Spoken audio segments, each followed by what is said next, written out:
Welcome back. Please like, share the video, and subscribe to the channel.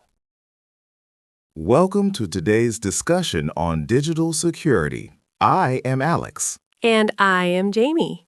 Today, we are looking at a significant update from the National Institute of Standards and Technology, often referred to as NIST. NIST has officially released a new set of rules for encryption. These are known as quantum-resistant protocols. They are specifically designed to protect our most sensitive data from a new generation of technology. That is an important point, Alex. Currently, we use standard encryption to keep our digital information private. However, scientists believe that future quantum computers will be powerful enough to break those traditional codes quite easily. You are right. Even though these powerful quantum computers do not exist at a large scale yet, we must be prepared. President Trump's administration is focusing on this issue now to ensure our national security remains strong for decades to come. Because of this, government agencies are now required to begin using these new standards immediately. It is not just for the government, though. Providers of critical infrastructure, such as energy and telecommunications, are also expected to follow these guidelines. It is worth noting that this will not be a quick or simple change. Experts suggest it will take several years to update all the legacy software and hardware currently in use. It is a massive project to change the underlying architecture of our digital world. It certainly is. But the response from the private sector has been very positive. Leaders in the defense and technology industries have welcomed the move. They say it provides a clear roadmap for their own research and development. I find it interesting how these specific algorithms were chosen. They went through a multi-year evaluation process to ensure they are efficient and can withstand many different types of mathematical attacks. Security and stability are the primary goals here. By setting these standards today, the United States is helping to maintain the long-term integrity of the global digital economy. It is a very steady and thoughtful approach to a complex technological problem. Indeed, it shows that being proactive is the best way to handle the evolution of computing power. Thank you for joining us for this analysis. We will continue to monitor how these new standards are implemented across the country. Until next time, stay informed and stay secure. Good morning, I'm Alex. Welcome to our daily briefing on industrial and technological trends. And I'm Jamie. Today we are looking at a significant announcement regarding energy storage. A prominent technology consortium has successfully piloted a high-volume manufacturing line for solid-state batteries. This is a notable shift, Jamie. For quite some time, the conversation around batteries has been centered on lithium-ion technology. However, solid-state cells represent a different approach. Instead of using liquid electrolytes, these batteries use solid materials. Precisely. And that distinction is important for several reasons. From a safety perspective, using solid materials significantly reduces the risk of fire. It also allows for much faster charging times, which has been a major request from consumers and industry leaders alike. Up until now, the primary hurdle wasn't just the technology itself, but the commercial viability. It was simply too difficult to produce these batteries at a large scale. This new milestone suggests that the manufacturing challenge is finally being solved. The report mentions a specialized layering process. This technique maintains the integrity of the solid electrolyte while also reducing material waste. It is a very efficient way to build a complex component. The performance data is also quite impressive. Preliminary testing shows these batteries can hold up to 40% more energy by weight than the best liquid electrolyte batteries we have today. That is a substantial increase. For portable devices like laptops or medical equipment, this means thinner designs and a much longer operational life. It effectively redefines what we can expect from our mobile hardware. Of course, as with any new technology, there is the question of cost. Initial production will be limited to high-end consumer hardware. However, the consortium expects costs to decrease as the technology matures and production grows. It is a steady progression. Currently, engineers are focusing on refining the lifespan of these cells. They want to ensure the batteries can withstand thousands of charge cycles without losing capacity. It is a pivotal moment for the electronics industry. As we move forward, these developments will likely set new standards for how we power our world. Indeed, it is a story of steady engineering progress finally meeting the needs of mass production. Thank you for joining us for this discussion. We will continue to monitor these industrial developments as they unfold. Have a productive day. Hello, everyone, and welcome to our daily economic update. I am Alex. And I am Jamie. Today we are taking a closer look at a significant signal from the Federal Reserve regarding the future of interest rates in the United States. In its latest policy briefing, the central bank indicated that we may be entering a period of stability. They have suggested a potential pause in interest rate adjustments. This is a very steady, thoughtful move by the board. It is indeed, Alex. The Fed is currently citing a balance between two major factors, our current employment levels and the latest inflationary trends. The goal is to keep both in a healthy range. The board's report noted that the previous series of rate hikes has been effective. These adjustments have moderated price growth, which helps consumers, but they haven't caused a major contraction in the labor market. That is a very delicate balance to strike. For institutional investors and commercial lenders, this announcement provides a welcome sense of predictability. It allows them to plan for the future with more confidence. Market analysts are calling this a wait-and-see approach. It reflects a cautious optimism regarding the resilience of the domestic economy. The stability is a key focus for the current administration, as President Trump continues to emphasize maintaining economic momentum. By maintaining the current rates, the central bank wants to allow the full effects of their previous monetary tightening to filter through the system. These changes often take months to be fully felt by the average person. That makes sense. And if we look at the data, consumer spending remains robust. Even the housing market, which is very sensitive to interest rates, has begun to stabilize under the current borrowing costs. However, the Fed is also looking beyond our borders. They are monitoring global economic conditions, which remain quite varied. There are still concerns about potential supply chain disruptions in certain regions. Despite those concerns, the general consensus among the board is that the current stance is appropriate. It supports the long-term goal of price stability. The next formal review of the federal funds rate is scheduled for the spring. Most experts expect no changes at that time, unless there is a significant shift in the economic data. It is a time for observation and steady management. Thank you for joining us for this analysis. We will continue to follow these developments closely. Have a productive day. Welcome to the Global Logistics Report. I am Alex. And I am Jamie. Today we are discussing a significant shift in international trade. Two leading shipping corporations have announced their intention to merge into a single massive entity. This is quite a development. The deal is valued at several $billions. Its main goal is to optimize supply chains by creating a more integrated transport network. By combining their fleets and port operations, these companies hope to improve reliability across major maritime routes. It is a strategic move, Alex.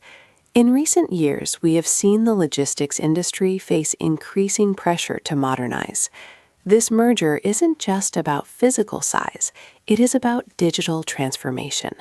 The new company has pledged to invest heavily in automated terminals and predictive analytics. That focus on data is essential. For many businesses that rely on just-in-time inventory, even a small delay in the supply chain can be very expensive. Experts suggest that this consolidation might lead to more stable pricing for manufacturers and retailers in the long run. That is a good point. However, we must also consider the regulatory side of such a large deal. Because these companies are so influential, authorities in multiple jurisdictions are currently reviewing the merger. They want to make sure that this move does not limit competition within the shipping industry. That is a valid concern for the global market.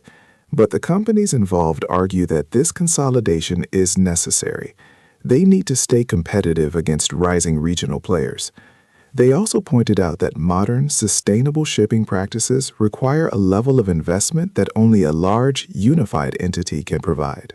It is a delicate balance between efficiency and fair competition. If the regulators approve the deal, the merger should be finalized by the end of the fiscal year. It would mark the birth of one of the largest logistics providers in history. It certainly reflects the current trend toward a more digital and consolidated global economy. We will continue to monitor these developments as the review process moves forward. Thank you for joining our conversation today. We hope this analysis helps you understand the changing landscape of global trade. Until next time, stay informed. Good morning. Thank you for joining us for today's discussion on national policy. Today, we are analyzing a significant development from the White House regarding the country's energy strategy. That is right, Alex. President Trump has signed a comprehensive executive order. This directive is designed to accelerate the development of domestic energy resources across the United States. It is a very detailed plan. At its core, the order instructs federal agencies to simplify the regulatory requirements for energy projects. This specifically focuses on the extraction of natural gas and oil on federal lands. During the signing ceremony today, President Trump was quite clear about his objectives. He emphasized that the primary goal is to lower monthly energy costs for American families. Furthermore, he wants to strengthen the nation's position as a global leader in the energy market. The order covers more than just resource extraction, though. It also includes important provisions for the modernization of our national power grid. Additionally, it aims to speed up the approval process for new pipeline infrastructure. This is a key point for the economy. By reducing the amount of time required for environmental reviews, the administration hopes to attract more private investment into the energy sector. They believe that a faster process will lead to more jobs and more innovation. President Trump also connected this policy to our broader safety. He stated that energy security is a cornerstone of national security. From his perspective, the United States must utilize its own vast natural resources to maintain long-term economic stability and growth. Of course, a policy change of this size often brings different perspectives. Critics of the measure have raised concerns about the potential impact on long-term environmental goals. They worry that faster approvals might overlook certain ecological risks. The administration has addressed those concerns, however. They maintain that the executive order includes specific safeguards to ensure that all development is handled responsibly. We will see the specific details very soon. The Department of the Interior is expected to release a full implementation plan within the next 30 days. This move is clearly a central pillar of President Trump's broader economic agenda. It shows a continued focus on deregulation and the revitalization of domestic industry. It is a steady shift in strategy. Thank you, Alex, for this thoughtful analysis. We will continue to watch how this policy develops. Thank you, Jamie, and thank you to our listeners for joining this conversation. Hello and welcome to our program. I am Alex. Today, we are taking a measured look at the latest developments in U.S. foreign policy and international trade. Thank you for joining us. I am Jamie. Our focus today is on the State Department's recent announcement regarding the opening of new trade negotiations with our European allies. This is a significant step. Under the direction of the White House, the State Department has officially initiated a dialogue aimed at reshaping economic ties with several key partners across Europe. The scope of these discussions is quite specific. The main objectives are to address trade imbalances that have existed for a long time and to establish clearer frameworks for trading industrial goods and technology. This initiative is a central part of President Trump's overall economic strategy. The administration's primary goal is to ensure that all international agreements provide what they call a level playing field. Essentially, they want to make sure American workers and businesses are protected and treated fairly in the global market. Exactly. To achieve this, the administration is seeking more reciprocal arrangements. In these talks, market access would be granted based on mutual benefit. It is a move toward a more balanced style of trade. It is worth noting that President Trump has frequently mentioned how previous deals often put domestic manufacturers at a disadvantage. These new negotiations are intended to rectify those perceived inequities and bring more stability to the relationship. We expect the discussions to cover a wide range of complex topics. This includes the current tariffs on steel and aluminum, which have been a point of tension, as well as new standards for digital services. Because the issues are so detailed, these talks are likely to continue for several months. It will not be a quick process. However, the initial signs from both sides are professional and calm. That is an important point, Alex. Both sides have expressed a genuine willingness to engage in a constructive dialogue. The shared goal is to find common ground and avoid any further escalation of trade tensions. The international community will certainly be watching. The outcome of these negotiations could set a new precedent for how the United States handles economic matters with its traditional allies moving forward. It is a developing story that requires a thoughtful perspective. Thank you for your insights today, Alex. And thank you, Jamie. We will continue to monitor these discussions as they progress. Good morning. I'm Alex, and thank you for joining us for today's policy update. And I'm Jamie. Today we are looking at a significant development in the American education system under President Trump's administration. That's right. The Department of Education has just announced the launch of a new nationwide program. It is specifically designed to expand vocational training opportunities for students in high school. It is a substantial move. The initiative works by providing grants to school districts across the country. The core requirement for these grants is that schools must partner with local industries. These partnerships are essential. They are intended to create apprenticeship programs and technical certification courses. The focus is on high-demand fields, such as advanced manufacturing, healthcare technology, and specialized construction. It seems educators and industry leaders are quite supportive of this. They have often noted a critical gap in the current labor market. To put it simply, many companies are finding it difficult to hire workers who have the specific technical skills required for modern industrial roles. Precisely. By integrating this specialized training into the standard secondary education experience, the government hopes to create a more versatile workforce. It is about helping students adapt to the changing needs of our economy. I find the emphasis on lifelong learning particularly interesting. The program is not just a short-term fix. It offers clear pathways for students to continue their technical education at community colleges or through training sponsored by their future employers. That is an important distinction, Jamie. Furthermore, officials have stated that this initiative is not intended to replace traditional academic tracks. Instead, it is meant to offer more diverse options for students with different interests and aptitudes. It acknowledges that there are many different paths to a successful career. As more school districts see the benefits of aligning their curricula with local economic needs, participation in the program is expected to grow. It is a steady, practical approach to education. It prepares the next generation for the reality of the modern job market while maintaining academic standards. Indeed. It will be interesting to see how these local partnerships develop over the next few years. Thank you for this discussion, Alex. Thank you, Jamie, and thank you all for listening to our analysis today.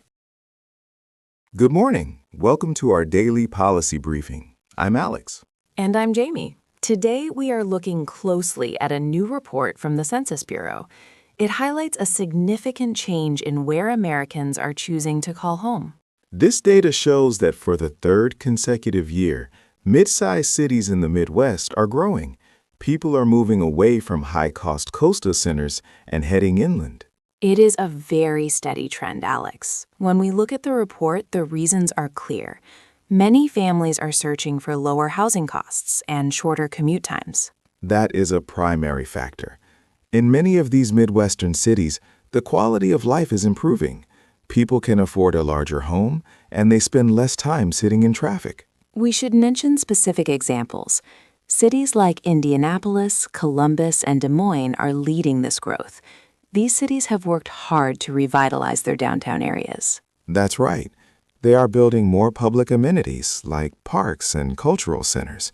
This attracts younger professionals who want a balance between a good career and an affordable lifestyle. We also cannot ignore the impact of remote work. The ability to work from home, or even a hybrid model, has allowed many workers to leave expensive coastal hubs without losing their jobs. It certainly has. However, this rapid growth is not without its difficulties. Local governments are now facing new pressure. As demand for housing increases, property values are rising quickly. This is a major concern for long-term residents. There is a lot of discussion now about how to maintain affordability so that everyone can benefit from this growth. Infrastructure is another issue.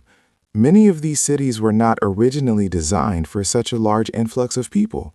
They now need to expand public transportation and improve their roads. It is a complex situation. Under the current administration, we see a strong focus on domestic development, and these cities are at the center of that change. This trend suggests a significant rebalancing of the American urban landscape over the next 10 years. It will be interesting to see how these cities evolve. Indeed. Thank you for this thoughtful discussion, Alex. Thank you, Jamie. Good evening. Thank you for joining us for today's scientific update. I'm Alex. And I'm Jamie. Today, we are looking at a remarkable discovery from the James Webb Space Telescope that has captured the attention of the global scientific community. Indeed. A team of international astronomers recently announced they have detected methane and carbon dioxide in the atmosphere of an exoplanet named K2-18b. This planet is located in the habitable zone of a nearby star. It is a significant find. To be clear for our listeners, the habitable zone is the area around a star where conditions might be just right for liquid water to exist. K2-18b is quite large, roughly 8.5 times the mass of Earth. Scientists are now classifying this planet as a high CN world. This is a theoretical type of planet that is covered in vast oceans and possesses an atmosphere rich in hydrogen. The detection of methane is what truly stands out to researchers. On Earth, methane is often associated with biological processes. However, as professional analysts, we must look at all the facts. Methane can also be produced by non-biological means, such as volcanic activity. That is a very important distinction, Jamie. While this discovery is a major milestone, it does not confirm the existence of life. Instead, it provides a crucial piece of data. It tells us that the planet has a complex atmospheric chemistry that warrants further study. The James Webb Space Telescope used its advanced infrared capabilities to analyze the light passing through the planet's atmosphere. This represents one of the most detailed characterizations of a distant world to date. Looking forward, the team plans to use the telescope to search for even more specific chemical markers. One example is dimethyl sulfide. On Earth, this molecule is only produced by living organisms. If they find evidence of that, the conversation will certainly shift. For now, the scientific community is reacting with cautious excitement. They understand that more data is required to rule out other explanations. It is a patient, steady process of discovery. This study helps us understand the conditions of worlds far beyond our own solar system. It certainly does. Thank you for sharing this analysis with us today. It was my pleasure. Until next time. Welcome to our program. Today, we are discussing a significant breakthrough in the field of neuroscience. Researchers at a leading institute have published a study on how some individuals maintain high levels of cognitive function as they age. It is a very thoughtful study, Alex. We usually focus on the problems that come with aging, but this research looks at cognitive resilience. This term refers to the brain's ability to remain strong and healthy, even when it should naturally begin to slow down. That is correct. To understand this, the team used advanced tools like neuroimaging and genetic analysis. They identified what they call resilience pathways. These are essentially internal systems that protect the brain against the typical signs of aging. I think the most interesting part of the research is the focus on synaptic plasticity. For our listeners who may not know, synaptic plasticity is the brain's ability to form new connections between cells. It is how we learn and remember. Yes, and the study found that this plasticity is maintained through specific proteins. People with high cognitive resilience tend to have a higher density of these proteins. These proteins are vital because they help repair cellular damage and keep the communication between neurons very clear. This discovery really shifts the focus of modern research. For a long time, the goal was simply to treat brain diseases after they appeared. Now, scientists are looking at how to actively promote the biological factors that sustain health from the beginning. I agree. It provides a new framework for the medical community. While this research is still in its foundational stages, it opens the door for very practical interventions in the future. And those interventions could take many forms. We might see new pharmacological treatments or even specific lifestyle changes designed to stimulate these neural pathways. The idea is to mimic the natural protection found in these resilient individuals. It is a major step forward for the field of gerontology. As the global population continues to age, improving the quality of life is a top priority for scientists and policymakers alike. It is a hopeful outlook, Alex. Staying mentally sharp is just as important as physical health. This research brings us one step closer to understanding how to achieve that for everyone. Thank you, Jamie, for your analysis. It is a vital topic, and we will certainly keep a close eye on how this research develops.